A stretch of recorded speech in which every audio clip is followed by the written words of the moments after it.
পড়ছে, দেখবেন পরীক্ষার সময় নামাজ পড়ে, পরীক্ষাও নাই নামাজও আছে। এরকম কিছু লোক আছে অসুস্থ হলে আল্লাহরে বড্ড ভালোবাসে, আল্লাহরে খুব ডাকে। অসুস্থ হইলে অসুস্থতাও নাই, আল্লাহ স্মরণও নাই। দেখবেন কিছু লোক নির্বাচন আসলে খুব আল্লাহওয়ালা হয়ে যায়, তখন দেখবেন মাথার মধ্যে হেজাব লাগায়, পাঞ্জাবি লাগায়, আল্লাহওয়ালা হয়ে যায়। নির্বাচনও নাই, এরপরে আল্লাহর কথাও নাই। আছে না নাই? না, এরকম হওয়া যাবে না। সব সময় আমরা আল্লাহরে ডাকবো, বিপদে আপদে সব সময় ভরসা রাখবো আমরা একজনের উপর। আওয়াজ করে বলেন, তিনি কে? এক কথায় আল্লাহ তাআলা আমাদের চোখে আঙ্গুল দিয়ে জানিয়ে দিলেন, ফাইদা রাকিবু ফিল ফুলকি দা'আল্লাহ মুখলিসিনা লাহুদ্দিন ফালাম্মা নাজ্জাহুম ইলাল বাররি ইযা হুম ইউশরিকুন। আল্লাহ বলে, একদল লোক আছে, তারা যখন নৌযানে চড়ে, জলযানে চড়ে, সাগরের মধ্যে যখন জাহাজে চড়ে, লঞ্চে চড়ে, তারা যখন তুফানের সম্মুখীন হয়, তখন তারা আল্লাহরে বড্ড বেশি ডাকে, একান্ত ভাবে ডাকে, বিশুদ্ধ চিত্তে ডাকে। আবার তুফান থেকে তাদেরকে সেফ জোনে নিয়ে, নিরাপদ জোনে নিয়ে যখন বন্দরে আমি আল্লাহ তাদেরকে ভিড়িয়ে দেই, ওই লোকগুলো আবার আমি আল্লাহর সাথে শিরিক করে। এরকম আছে না নাই? জাহাজে উঠছে, সাগরের মাঝখানে তুফান, ওই সময় দেখবেন আল্লাহ কারে কয়। এই কথা তো আপনাদেরকে বোঝানো সহজ, আপনারা তো নদীর দেশের মানুষ। লঞ্চে চড়েন নাই কারা কারা? দেখি, লঞ্চে চড়ছেন? হ্যাঁ, লঞ্চে চড়ে নাই এরকম একজনও নাই এখানে। আচ্ছা, লঞ্চে উঠছেন কে কে? দেখি। মাশাআল্লাহ, মাশাআল্লাহ, মাশাআল্লাহ। ঠিক আছে, আপনাদের বোঝানো সহজ। আচ্ছা, লঞ্চে উঠে তুফানের সম্মুখীন হয়েছেন, জলোচ্ছ্বাস, সবাই উচ্ছ্বাস, ঢেউ, টর্নেডো, সাইক্লোন, মেঘের ঘনঘটা, পরিবেশ ঘুটঘুটে অন্ধকার, লঞ্চ একবার এদিকে আরেকবার ওইদিকে, ভিতরে কি অবস্থা হয় বলেন তো? হ্যাঁ, তখন মুসলিম আল্লাহরে ডাকে, হিন্দু আল্লাহরে ডাকে, ঠিক কিনা বলেন? আস্তিক আল্লাহরে ডাকে, নাস্তিক আল্লাহরে ডাকে, ঠিক কিনা? লঞ্চের ভেতর, স্টিমারের ভেতর কান্নারে রোল পড়ে যায়, চিৎকারের রোল পড়ে যায়, সবার মধ্যে শুধু একটা আওয়াজ, লা ইলাহা লা ইলাহা লা ইলাহা ইল্লাল্লাহ লা ইলাহা ইল্লাল্লাহ মুহাম্মাদুর রাসূলুল্লাহ সাল্লাল্লাহু আলাইহি ওয়াসাল্লাম। আমার প্রিয় পটুয়াখালীবাসী, তাহলে লঞ্চের ভেতরে যখন আমরা তুফানের মধ্যে পড়ি, তখন সবাই মিলে আমরা একটা নামের জিকির করি। নামটা কার? মুসলমানেরাও ডাকে, হিন্দুরাও ডাকে, আস্তিকও ডাকে, নাস্তিকও ডাকে, সবাই ডাকে একজনকে, তিনি কে? আবার দেখবেন ওই আল্লাহ তুফানের পরে, ঝড়ের পরে ওই লঞ্চটাকে যখন সদর ঘাটে ফিরিয়ে দেয়, আবার আমরা নাফরমানি শুরু করে দেই। সে কোথায় আল্লাহ বললেন, ফাইদা রাকিবু ফিল ফুলকি দা'আল্লাহ মুখলিসিনা লাহুদ্দিন ফালাম্মা নাজ্জাহুম ইলাল বাররি ইযা হুম ইউশরিকুন। সাগরে যখন তুফানে পড়ে, আমি আল্লাহর ডাকে, আবার আমি আল্লাহ যখন বাঁচিয়ে দেই, আবার আমি আল্লাহর সাথে শিরিক শুরু করে। আমরা কি এরকম হতে চাই নাকি? এরকম করবেন? হ্যাঁ না, আমরা তুফানে পড়লেও আল্লাহরে ডাকি, আবার বাঁচায় দেওয়ার পরেও ডাকি কারে? আল্লাহকেই ডাকি। বিমানের মধ্যে মাঝে মাঝে দেখবেন যে এয়ার টার্বুলেন্স হয়, জানেন? এয়ার টার্বুলেন্স জানেন তো? মাঝে মাঝে বিমানটা বাউন্সিং করে, বাম্পি, ভেরি বাম্পি ওয়েদার। শুনেন নাই? 40,000 ফিট উপরে যখন থাকে, তখন পাইলট মাঝে মাঝে বলে, dear passengers, ladies and gentleman, right now we are flying 40,000 feet above the ground and we are passing very air turbulence, very heavy air turbulence right now. Please fasten your seat belt. দেখবেন মাঝে মাঝে বলে যে, ভদ্র মহিলা, ভদ্র মহোদয়গণ, আমরা 40,000 ফিট উপর দিয়ে যাচ্ছি আর এয়ার টার্বুলেন্স ফেস করছি। মেহেরবানি করে আল্লাহর রাস্তে সিট বেল্ট বাঁধুন, তখন বিমানটা এরকম বাউন্সিং করে, শেকিং করে। আপনারা মুখোমুখি হয়েছেন? ইদানিং এই এয়ার টার্বুলেন্স বেড়ে গিয়েছে। গত বছর আমার ইন্টারন্যাশনাল অনেকগুলো ফ্লাইট ছিল, আমি দেখলাম যে আগের ফ্লাইটগুলোর তুলনায় এখন এয়ার টার্বুলেন্স খুব বেশি।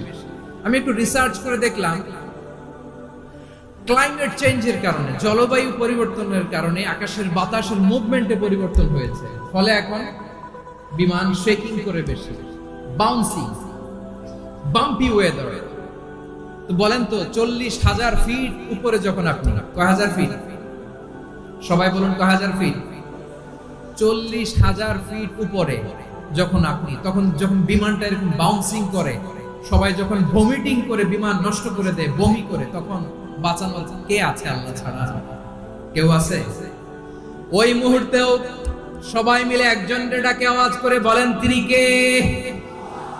মাঝে মাঝে কিছু সোশ্যাল মিডিয়ায় কিছু ভিডিও পাওয়া যায় যে হেভি যখন এয়ার টার্বুলেন্স হয়, 10 সেকেন্ড 15 সেকেন্ডের ক্রাফটটা, 33 জন যাত্রী সেখানে আহত হয়েছে, একজন যাত্রী নিহত হয়েছে। কেবিন ক্রুজ, এয়ার হোস্টেস যারা আছে, একজনের নাক ফেটে, চোখ ফেটে, কপাল ফেটে, ব্লিডিং হয়ে শয়লা হয়। প্রিয় ভাইয়েরা, ওই 40,000 ফিট উপরে বিমানটা যখন কাঁপবে, তখন আমাদেরকে আল্লাহ ছাড়া আর কেউ বাঁচানোর আছে? এত আসতে বললে হবে? ওই কঠিন মুহূর্তে আমার বাবা আমারে বাঁচাতে পারে, আমার বন্ধু আমারে বাঁচাতে পারে। এই গ্রাউন্ডে, জমিনের বুকে আমার প্রোটোকল, আমার ক্ষমতা, আমার দাম্ভিকতা, কোনো কিছু আমারে বাঁচাতে পারে? একজন ছাড়া, চিল্লায় বলতে হবে তিনি কে? সে আল্লাহ বললেন, গোলাম আমি বিপদের সময় ঠিকই তোমাদের বাঁচিয়ে দেই। ওই বিমানের ভেতরে 40,000 ফিট উপরে যখন তোমরা এয়ার টার্বুলেন্সের শিকার হও, তখন নাস্তিকও আল্লাহরে ডাকে, হিন্দু আল্লাহরে ডাকে, জোরে বলেন ঠিক কিনা? আবার বিমানটা যখন শান্ত হয়ে যায়, একটু পরেই বিমানের স্ক্রিনের মধ্যে হিন্দি সিনেমা খোঁজে। বিমানের স্ক্রিনে কিন্তু বিশাল ওখানে আফলাম ফিল্মের একেবারে বোঝাই করা। বিমানটা শান্ত হলে আবার হিন্দি সিনেমা দেখা শুরু করে। একটু আগে ডাকছিল কারে কারে? দেখবেন বাংলাদেশে আমাদের ক্রিকেটাররা যখন অন্য কোনো দেশের সাথে খেলে, অনেক সময় এমন হয় বল বাকি একটা, রান দরকার 6টা। বল বাকি কয়টা? পটুয়াখালী বুঝে নাই বোধহয়। বল বাকি কয়টা, রান দরকার। আপনি দেখবেন ক্যামেরাম্যান তখন গ্যালারিতে খালি দেখায় দর্শকদের যে কি অস্থিরতা। হিপ হপ স্টাইলের মেয়েটা, যে মেয়েটার ওড়না এতক্ষণ ছিল গলায়, এতক্ষণ কই ছিল, ওই মেয়েটা দেখবেন ওড়নাটা টেনে মাথায় দিয়ে এরকম মুনাজাত ধরতেছে, আল্লাহ আল্লাহ, একটা সক্কা, আল্লাহ আল্লাহ, আমার লাল সবুজের পতাকারে তুমি অপমানিত কইরো না আল্লাহ, ইন্ডিয়ার সাথে আমাদের খেলা আল্লাহ আল্লাহ, একটা সক্কা, একটা একটা। পুরো পুরো খেলা জুড়ে এই মেয়ের ওড়না ছিল গলায়, কিন্তু যখন 1 বলে 6 রান দরকার, ওড়না চলে আসছে কোথায়? মাথায়। আবার মুনাজাত আছে না নাই? ঠিকই বাংলাদেশের দামাল ছেলে এমন এক শট মারলো, বল চলে গেল স্টেডিয়ামের বাইরে, ছক্কা, জিতে গেলাম আমরা। পুরো স্টেডিয়াম জুড়ে চিৎকার, হই হুল্লোড়, মৌজ মাস্তি। যেই মেয়েটা মাথার মধ্যে ওড়না দিয়ে এতক্ষণ সুবহানাল্লাহ সুবহানাল্লাহ বলে আল্লাহর কাছে দোয়া করেছে, ওই মেয়ে এখন আবার ওড়না ফেলে দিয়ে নাচা শুরু করে দিয়েছে। তাহলে আল্লাহর ভয়, আল্লাহর প্রতি আস্থা, বিশ্বাস, ভালোবাসা, এটা কি ক্ষণিকের জন্য? মানে আমার যখন লাগবে তখন আল্লাহর ইউজ করবো নাকি? হ্যাঁ, বিপদে আপদে, সুখের সময় দুঃখের সময়, সচ্ছল অসচ্ছল অবস্থায় বিশ্বাসীরা ভরসা রাখে একজনের উপর। চিৎকার করে বলে পটুয়াখালী তিনি কে? সে আল্লাহ বললেন, গোলাম মনে করো না জাহাজ থেকে সদরঘাটে ভিড়িয়ে দিলাম, তুমি নিরাপদ হয়ে গেছো। মনে করো না 40,000 ফিট থেকে আমিনতুম মান ফিস সামাই আন ইয়াখসিফা বিকুমুল আরদা ফাইদা হিয়া তামুর। তোমরা কি ভাবছো তোমরা নিরাপদ?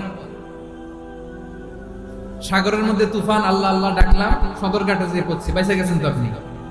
আর পাবে আপনারা আল্লাহ? আল্লাহরে তো সাগরের মাঝখানে তো আল্লাহ আপনারা পাইছিল, আর তো পাবে না। আর পাবে আপনারে? আর আল্লাহ ধরতে পারবে আপনারে? ঘরের ভেতরও বিপদ দিয়ে আটকাতে পারে কে? 5 স্টার 7 স্টার হোটেলের ভেতরেও আমাকে বিপদের মধ্যে ফেলে দিতে পারেন কে? আল্লাহ বললেন, তোমরা কি ভেবেছো তোমরা নিরাপদ? আমি চাইলে ল্যান্ডস্লাইডস, ভূমিধস দিয়ে, ভূমিকম্প যখন হয় আমাদের কারো হুঁশ থাকে? আপনি মনে করছেন আমরা সাধারণ মানুষ, আমরা দৌড় দেই, আর প্রেসিডেন্ট প্রধানমন্ত্রী ওনারা বুঝি খাটে শুয়ে থাকে? কথা বুঝে নাই বোধহয়। ভূমিকম্প, আর্থকোয়েক যদি হয়, বাঁচার জন্য আমরা কি করি? হয় খাটের তলায়, ডাইনিং টেবিলের নিচে, উপরে শক্ত কিছু আছে এটার নিচে, অথবা ঘর তুইয়া দাও দৌড়। তো প্রধানমন্ত্রী উনি কি করে? প্রেসিডেন্ট উনি কি করে? হ্যাঁ, উনি খাটের মধ্যে যে শুয়ে থাকে নাকি? উনিও দৌড়, সাধারণ মানুষও দৌড়, প্রধানমন্ত্রীও দৌড়, বাড়িওয়ালাও দৌড়, ভাড়াটিয়াও দৌড়, সবাই দৌড়। নাকি ভাড়াটিয়ারা বাড়ি থুইয়া দৌড়, বাড়িওয়ালারা বেরোয় না? এরকম না। তাহলে যে মুহূর্তে ভূমিকম্প দিয়ে নাস্তানাবুদ করতে পারে কে? আমার প্রিয় ভাইরা, আমরা নিরাপদ নই, আমরা তার দয়ায় বেঁচে আছি। কার দয়ায়? এজন্য আল্লাহ বললেন, গোলাম, যে কোনো মুহূর্তে বিপদ দিয়ে তোমাদেরকে নাস্তানাবুদ করতে পারি। বিশ্বাসী বলে যদি নিজেকে দাবি করো, সব সময় ডাকতে হবে একজন সত্তাকে। বলেন তিনি কে? এই কথা ক্লিয়ার? এই সবগুলো উদাহরণ শেষে সবার কাছে ক্লিয়ার হয়েছে না যে বিপদ থেকে, আপদ থেকে, পরীক্ষা থেকে, খেলামিটি থেকে আমাদেরকে কেউ বাঁচাতে পারে না একজন সত্তা ছাড়া। আবারও বলেন তো তিনি কে? ক্লিয়ার? হ্যাঁ, সবাই বুঝতে পারছেন? আচ্ছা, এবার আমরা দেখি বিষ্ণু ঈসা ইসলামের জীবনে বিপদ আপদ ছিল কিনা। উনি বিপদ আসলে কিভাবে ডিল করতেন, বিপদ আসলে কোন দোয়া পড়তে হয়, কিভাবে ফরিয়াদের হাত উত্তোলন করতে হয়, কিভাবে রবের দরবারে নতজানু হয়ে ফরিয়াদ করতে হয়, এটা জানার দরকার আছে না নাই? আসুন আমরা বিষ্ণুনবীর জীবনী থেকে দেখি বিপদ আসলে উনি কি করতেন। বিপদ আসলেই প্রথমে বিষ্ণু ঈসা ইসলাম একটা দোয়া পড়তেন। কি পড়তেন? তিনি পড়তেন, ইন্না লিল্লাহি ওয়া ইন্না ইলাইহি রাজিউন। নিশ্চয় আমরা আল্লাহর জন্য, নিশ্চয় আমরা কার দিকে ফিরবো ভাই? আবার কার দিকে ফিরবো? আওয়াজ করে বলুন তো, আমরা এসেছি কার কাছ থেকে, আবারও ফিরে যাব কার কাছে? এজন্য বিষ্ণু পড়ছেন, ইন্না লিল্লাহি ওয়া ইন্না ইলাইহি রাজিউন। নিশ্চয় আল্লাহর জন্য, ওই আল্লাহর দিকেই আমরা ফিরে যাব। তারপরে বিষ্ণু পড়তেন, আল্লাহুম্মা আজুরনি ফি মুসিবাতি ওয়াখলুফ লি খায়রাম মিনহা। একসাথে প্রথমে পড়তেন ইন্না লিল্লাহি ওয়া ইন্না ইলাইহি রাজিউন, তারপর পড়তেন আল্লাহুম্মা আজুরনি ফি মুসিবাতি ওয়াখলুফ লি খায়রাম মিনহা। মানে আল্লাহ, এই যে আমি বিপদে ধৈর্য ধারণ করলাম, এটার সব তুমি আমার দাও, আর যেটা হারালাম এর চেয়ে ভালো কিছু দিয়ে মেকআপ করে দিও, ভালো কিছু দিয়ে বদল করে দিও। সুবহানাল্লাহ পড়েন। তাহলে বিপদ আসলে আমরা কি পড়ব? কথা বলেন। এই যে আমি শুয়েছিলাম, নাশিদ গাচ্ছিল ওরা, এদেশে পরস্পরে দেখা হলে দেয় সালাম, এদেশে আমজনতার হৃদয় জুড়ে পাকালাম, এদেশে বিপদ এলে সর্বজনে সর্বক্ষণে দোয়া পড়ে ইন্না লিল্লাহ। কি পড়ে?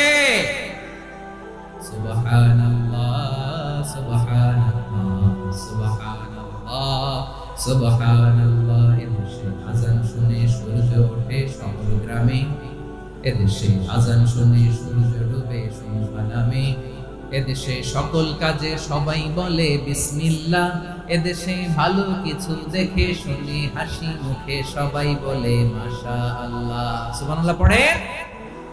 তাহলে বিপদ এলে আমরা কি পড়ি? কথা বুঝলে সবাই উত্তর দিতে হবে। বিপদ এলে কি পড়ি? তাহলে বিপদ এলেই আমরা এখন থেকে ইন্না লিল্লাহ পড়ব, নাকি হাই হুতাশ করবেন? একদল আছে হাই হুতাশ করে, হায় আল্লাহ রে, মোর কি হইল রে, মই কি হরমু রে, মই কমবে জামু রে। আছে না নাই? এরকম বিলাপ করতে নিষেধ করেছেন বিষ্ণু। কি করব, কই যাব, কি হবে, হায় হায়, এরকম হাহুতাশ আছে না নাই? বিশ্বাসীরা হাহুতাশ করে না, তারা ইন্না লিল্লাহি মুসিবাতি ওয়াখলুফ লি খায়রাম মিনহা। আল্লাহ, আমি যে বিপদে ধৈর্য ধারণ করলাম এটার সওয়াব দিও, আর যা হারালাম তার চেয়ে ভালো কিছু দিয়ে বদল করে দিও। সুবহানাল্লাহ পড়েন। বিশ্ব নবীর হাদিস শুনলেন উম্মে সালামা রাদিয়াল্লাহু তাআলা আনহা। ওনার স্বামী হলো আবু সালামা। মজার ঘটনা খেয়াল করে শুনেন আমার প্রিয় কলিজার টুকরা ভাইয়েরা। কানগুলো খরগোশের কানের মতো খাড়া করে আমার দিকে তাকান। সাইয়্যিদাতুনা উম্মে সালামা রাদিয়াল্লাহু তাআলা আনহা, ওনার স্বামীর নাম আবু সালামা। শ্রেষ্ঠ দম্পতি, শ্রেষ্ঠ ফ্যামিলি। প্রথমে হিজরত করেছিলেন হাবাসায়, পরে হিজরত করেছেন মনিফি মুসিবাতি ওয়াখলুফি খায়রাম মিনহা। তাহলে এই বিপদে যে সে যা হারালো তার চেয়ে শ্রেষ্ঠ কিছু দিয়ে আল্লাহ তার বদল দিয়ে দিবে।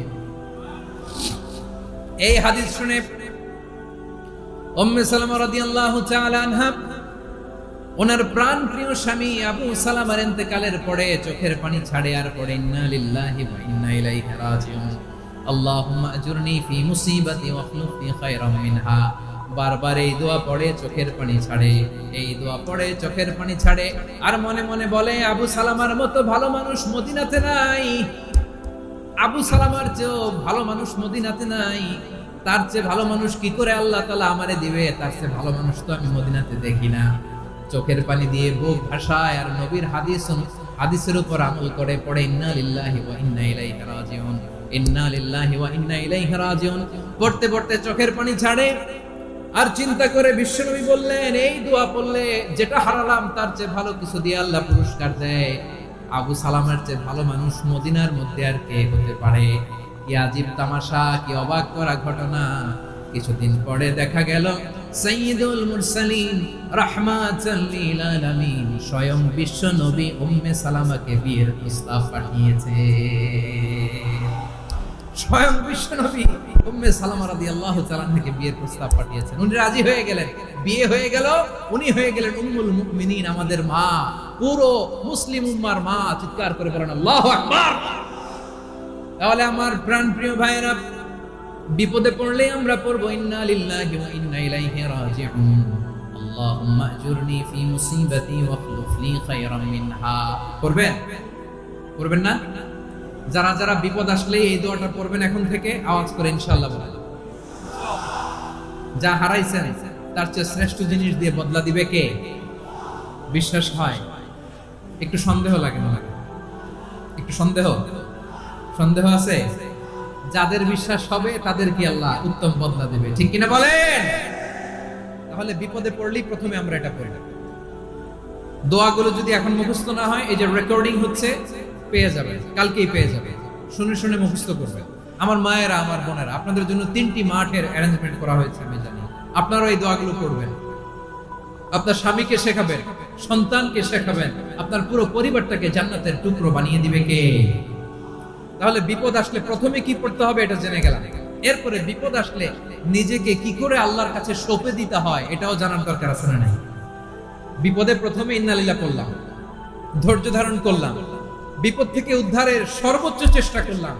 আমার কাজ যখন শেষ, তখন আমি আমার এই বিষয়টা আল্লাহর কাছে সঁপে দিব। কার কাছে সুপর্দ করব? কার কাছে? বিপদে বললে কেমন করে নিজেকে আল্লাহর কাছে সঁপে দিতে হয় আসলে সাইয়েদনা ইব্রাহিম আলাইহিস সালামের জীবনী থেকে জানি। আল্লাহর খলিল ইব্রাহিম আলাইহিস সালাম আমাদের মতো সমাজ ব্যবস্থা পায় নাই।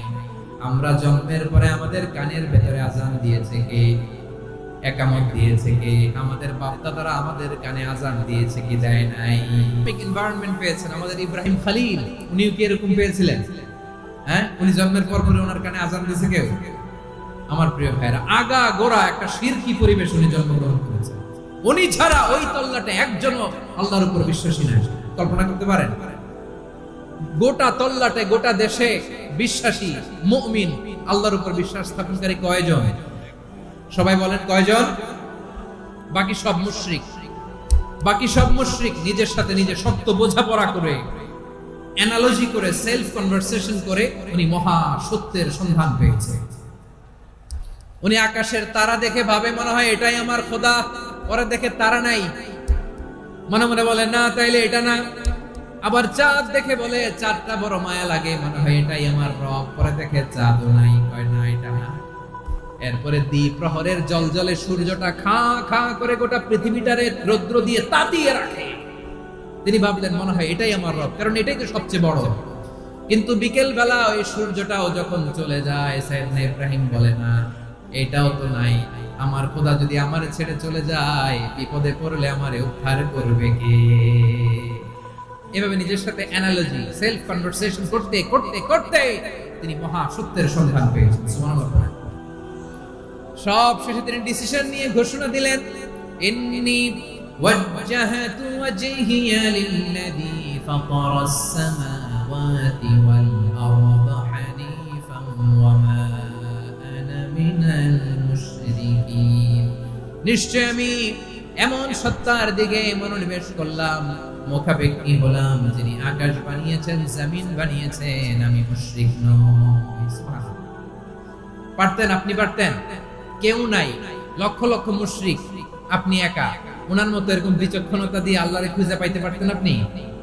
কি নবী ছিলেন, আল্লাহকে খুঁজে পেয়েছে। যখন আল্লাহর ইবাদত শুরু করলো, এই কথা ছড়ায় পড়লো চারদিকে।